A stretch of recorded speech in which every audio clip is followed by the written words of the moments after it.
가난은 덕이 아닙니다. 부는 죄가 아닙니다. 동시에 부가 도덕적으로 선한 것도 가난이 도덕적으로 악한 것도 아닙니다. 한 사람이 선한 사람이면서 부유할 수도 있습니다. 사실 경건하고 선한 이들 중에는 가난한 이들도 매우 흔합니다. 가난하든 부유하든 우리의 상황 자체가 우리 안에 있는 은혜와 사랑은 다르게 봐야 합니다. 때로는 우리의 처지가 마음속 은혜의 역사에 걸림돌이 될 수도 있지만 그 어떤 환경도 영혼 안의 은혜로운 마음의 생명력을 유지해주는 근본 요인은 될 수 없습니다. 은혜는 언제나 하나님의 능력으로 유지되어야 하는 것이며 가난한 형편이든 부유한 형편이든 하나님의 능력은 똑같이 역사할 수 있습니다. 왜냐하면 우리는 종종 매우 비천한 환경에 처한 이들에게서도 사회적 지위가 높고 여러모로 유리해 보이는 이들보다 훨씬 더 성숙하고 아름다운 기독교 신앙의 열매를 보게 되기 때문입니다. 성경이 가르치고 또 우리의 경험이 증거하듯 주님을 믿는 이들 중 다수는 이 세상에서 가난한 부류에 속합니다. 그들 중 왕관을 쓰는 이는 거의 없으며 마차를 타고 다니는 이도 드뭅니다.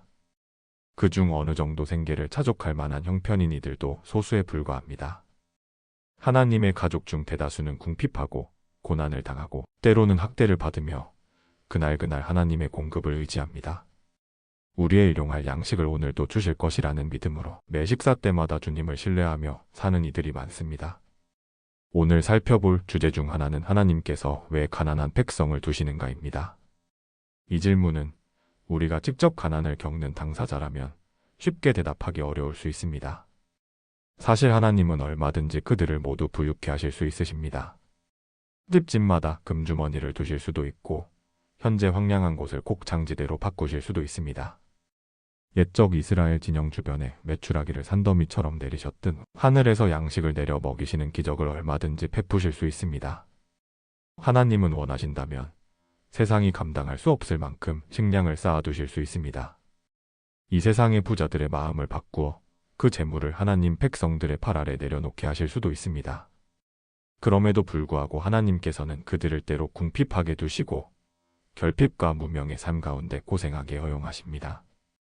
도대체 왜 그렇습니까? 저는 이런 질문을 완전히 해명하기는 쉽지 않다고 생각합니다. 하지만 우리가 당장 그 가난의 처지에 있지 않기에 성경과 교리를 통해 짐작할 만한 몇 가지 이유를 제시하고 싶습니다. 하나님은 과거에도 지금도 그리고 장차 이 세상이 존속하는 한 계속해서 가난한 백성을 두실 것입니다. 그 이유에 대해서 6가지로 말할 수 있습니다. 1. 우리의 감사함을 가르치시기 위해 하나님께서 많은 이들에게 주신 편안함과 풍족함에 대해 우리가 얼마나 감사해야 하는지를 가르치시려는 목적이 있다고 봅니다. 제게 기억에 남는 가장 달콤한 식사는 극심한 빈곤 상태에 놓인 사람을 보고 울먹인 직후에 먹은 한 끼였습니다. 다른 이들이 그날 먹을 빵조차 없는 것을 보았을 때 비록 내 식사가 평소보다 맛이 없고 별 볼 일 없어도 얼마나 감사가 넘쳤는지요. 거리에서 빵을 구걸하는 사람을 목격한다면 그 순간 우리는 배불리 먹을 수 있는 한 끼에도 하나님께 깊이 감사하게 됩니다. 하루 이틀 굶주려 보지 않은 사람이라면 사실 우리가 누리는 평범한 식탁이 얼마나 풍성한지 잘 모를 수 있습니다. 또 사람들이 궁핍해하는 모습을 보지 못했다면 우리는 받은 은혜에 대한 감사의 절반도 누리지 못했을 것입니다. 우리 마음은 늘 깨어 감사하기보다 쉽게 무감각해집니다. 매일 하나님이 베푸시는 수많은 은혜를 우리는 잊어버리기 십상입니다. 받은 은혜는 감사 없이 잊혀지고 찬양을 받지 못한 채 사그라듭니다. 겨울밤 혹독한 추위에 몇 시간을 떨어본 뒤라면 따뜻한 난로에 감사하지 않을 수 없을 것입니다. 갈증을 한껏 느껴본 뒤 마시는 물 한 모금이 얼마나 소중하게 느껴지겠습니까? 하나님께서 우리를 그런 상황에 빠뜨리지 않으셨다면 적어도 우리가 주변의 가난한 성도를 보며 깨달을 수 있도록 하신 것입니다. 그렇게 해서 풍족함을 받은 자들이라도 하나님의 섭리에 대하여 더욱 감사하고 겸손해지도록 말입니다. 이 하나님의 주권을 나타내시기 위해. 그러나 이것만으로는 너무 낮은 차원의 설명일 수 있습니다. 더 높고 위대한 이유가 있습니다. 하나님께서 항상 가난한 자들을 택하시는 것은 하나님의 절대 주권을 드러내기 위함입니다. 세상에 가난한 성도가 존재하지 않는다면 우리는 하나님의 주권을 이처럼 강하게 느끼지 못할 것입니다. 물론 성도들은 필연적으로 하나님의 주권을 믿고 고백하겠지만 불신자나 이를 경멸하는 자들은 눈으로 볼 만한 확실한 증거가 없으면 계속해서 그 진리를 부인할지도 모릅니다. 그러나 하나님은 구원 사건에서 주권적 섭리가 어떻게 역사하는지를 분명히 보이십니다. 그래서 종종 세상에서 가장 보잘것없는 이들을 택하여 부유한 이들을 부끄럽게 만드시고 그로써 하나님이 인간 조건과 상관없이 전적으로 자유롭게 택하심을 선언하십니다. 세상의 입장에서는 왕과 여왕을 먼저 택하는 방식이 이치에 맞을 것 같지만 하나님은 종종 주방에서 허드렛이라는 종들을 택하시고 연회장에서 호화롭게 지내는 주인들은 제쳐두십니다. 사람들이 볼 때 학식 있는 자, 지혜로운 자를 택하시리라 생각하겠지만 하나님은 오히려 미련한 자를 택하시어 인간의 지혜를 부끄럽게 만드십니다. 오직 하나님의 거저 주시는 주권적 은혜로 인해 사람이 은혜의 상속자가 되는 것입니다. 저는 가난한 성도들이 이 사실을 더욱 분명히 보여주신다는 점에서 하나님께 감사드립니다. 그들은 하나님께서 그분 뜻대로 행하신다는 것을 분명히 가르쳐 줍니다. 얼마나 많은 이가 하나님의 주권을 부인해 보려 하지만 그들은 하나님에게서 그 권능을 빼앗을 수 없습니다. 하나님은 세상이 존속하는 한, 그리고 아마 영원 안에서도 주권을 행사하실 것입니다. 결국 이 세상에 가난한 자들이 존재한다는 것 자체가 신자들에게는 확실한 확증이고 죄인들에게는 명백하고 당당한 선언입니다. 하나님께서 선택에 있어 주권적이시며 아무도 이를 회방할 수 없다는 선언 말입니다. 삼복음의 위로와 지지 능력을 더 빛나게 하시기 위해 하나님이 가난한 백성을 두시는 또 다른 이유는 하나님의 위로와 복음의 지지 능력이 얼마나 큰지를 보여주시기 위함입니다. 만약 하나님의 성도들이 모두 세상에서 풍족하게 지냈다면 복음이 주는 참된 가치와 능력을 절반도 깨닫지 못했을 것입니다. 형제자매 여러분, 어느 날 머리 둘 곳도 없는 형편에 처한 이가 이렇게 말하는 것을 들어보십시오. 그럼에도 불구하고 나는 여전히 여호와를 신뢰하겠습니다. 먹을 것이 빵과 물뿐이지만 여전히 예수님 안에서 영광을 누린다고 말하는 모습을 보십시오. 내가 어디로 가야 할지 막막하고 매일 새롭게 좁아지는 형편 속에서도 그리스도를 붙듭니다 라고 고백하는 광경을 볼 때 복음의 능력과 영광은 더욱 선명해집니다. 어떤 부유한 성도가 나는 내일 먹을 양식을 위해 하나님을 신뢰한다고 해도 우리는 별로 놀라지 않을지 모릅니다. 그에게는 양식을 살 수 있는 돈이 충분하고 정기적인 수입이 보장되어 있다면 신뢰가 크게 시험받지 않을 테니까요. 그런데 아무 기반도 없는 극빈한 성도가 하박국 선지자의 고백처럼 비록 무화과 나무가 무성하지 않아도 나는 여호와를 인하여 즐거워하리라고 말한다면 이는 참으로 강력한 은혜의 증거가 됩니다. 이 세상에 많은 발명품이 있지만 시험을 거치기 전에는 그 진가를 모릅니다. 예를 들어 구명 벨트가 육지에선 좋아 보일지 몰라도 실제로 바다에 들어가 보면 제 역할을 못할 수도 있습니다. 제대로 된 가치와 성능은 반드시 시험을 통해 증명됩니다. 마찬가지로 성도들이 궁핍 속에서도 원망 없이 인내하고 모든 상황이 합력하여 선을 이룰 것을 믿으며 겉으론 분명히 악처럼 보이는 가운데서도 궁극적 선을 소망할 때 비로소 복음의 능력이 환하게 드러납니다. 하나님께서 속히 그들을 건져내시든 혹은 그 시련 가운데 머무르게 하시든 반드시 필요한 힘을 공급해 주신다. 이것이야말로 하나님께서 종종 그분의 자녀들을 가난의 상황에 두시는 이유 중 하나가 아닐까요?